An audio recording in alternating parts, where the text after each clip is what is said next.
বিয়েবাড়ি থেকে গ্রেপ্তার এনডিপিএস মামলার অভিযুক্ত গাঁজা কারবারি। বুধবার অভিযুক্তকে বিশালগড় আদালতে প্রেরণ করা হয়। জানা যায়, গত 24শে এপ্রিল বিশ্রামগঞ্জ থানার পুলিশ চিকনছড়া ভিলেজের বাইলিমুড়া এলাকার মেকানিক সুলতান মিয়ার বাড়িতে অভিযান চালিয়ে ড্রাম ভর্তি শুকনো গাঁজা উদ্ধার করেছিল।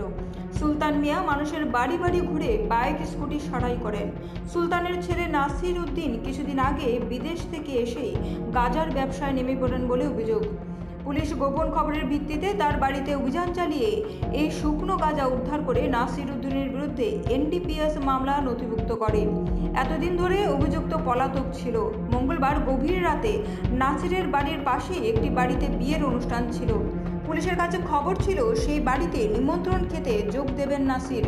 বিশ্রামগঞ্জ থানার ওসি সুবিমল দেবনাথের নেতৃত্বে পুলিশ গভীর রাতে সেই বাড়িতে হানা দিয়ে এনডিপিএস মামলার পলাতক আসামি নাসির উদ্দিনকে গ্রেফতার করে। বুধবার অভিযুক্তকে বিশালগড় আদালতে প্রেরণ করা হয় বলে জানান বিশ্রামগঞ্জ থানার আধিকারিক। গত মাসের 24 তারিখে আমরা বাইল্লাপাড়া চিকনছড়া থেকে একটা বাড়ি থেকে আমরা টোটাল 39 কেজি 600 গ্রাম শুকনা গাঁজা উদ্ধার করছিলাম এবং ওই ব্যাপারে আমরা 24 তারিখে আমাদের থানাতে একটা এনডিপিএস কেস হয়েছিল, যে কেসের নাম্বার ছিল 9/2025। ওই কেস কানেকশন যে আসামি ছিল, যে মূল আসামি নাসির উদ্দিন, সে পলাতক ছিল। আমরা ওকে ধরার জন্য বিভিন্নভাবে চেষ্টা করেছিলাম।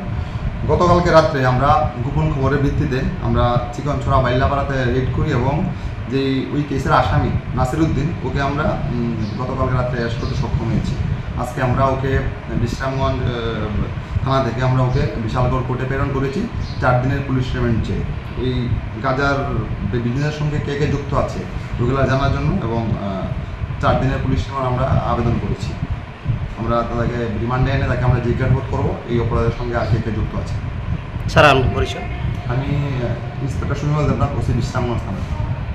রাজ্যকে নেশামুক্ত রাখতে আগামী দিনেও এই ধরনের অভিযান জারি থাকবে বলে জানান আধিকারিক। রিপোর্ট, পাবলিক নাও।